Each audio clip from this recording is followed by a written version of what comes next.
What's up? We're back, of course.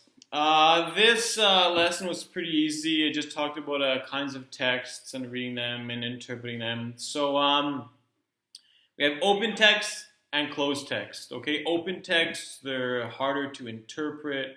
There actually are like a bunch of ways to interpret them. Think open text, harder to interpret. Closed text is only one message.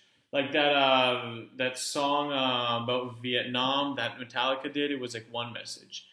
Um, Now there's also three kinds of text reading. Okay, there's preferred, negotiated, and resistance. Preferred is when you know the audience and the artist. Okay, they agree on the same message and they accept the same thing.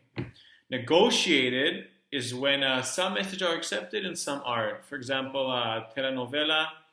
It's like when the girls or guys, whoever watches them, call each other and they're like, okay, that's because he loved her, but he didn't do that because he didn't love her, and they argue. That's what negotiated reading means. And the last one is resistance. It's when someone sends a message and you don't agree with it at all. It's like what happened with 90210 when the gay people were like, I guess, mad or whatever because there were no gay people in 90210. Then this gets into the whole party system. In U.S., they have a two-party system. There are two parties in the government there. The U.K., it's either two or three. It switches. And Israel has a multi-party system. Now I'm going to actually talk about how the internet, how people took advantage of it with basically web versus mainstream media. The U.S. had so many groups, as opposed to Israel. The U.S. had so many groups that wanted to express their opinion, and that's what the internet enabled them to do. And the internet is a mediating factor and helps improve democracy in the U.S.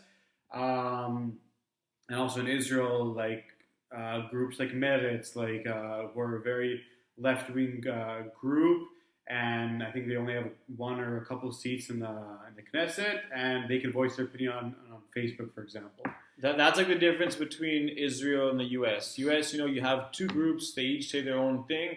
But in Israel, it's a multi-party system. That means, they all have a voice. They all can express their opinion without the internet. The whole thing with the internet is that in U.S., like Shar said, anyone can voice their opinion even if they're not accepted into the government. Exactly. And there's the whole notion of globalization from above and globalization from below.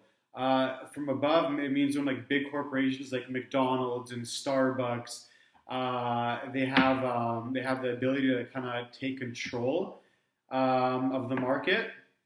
And globalization from below is smaller groups like student groups or labor movements or women's rights. Basically, they took advantage of it from below. Exactly. Thank you.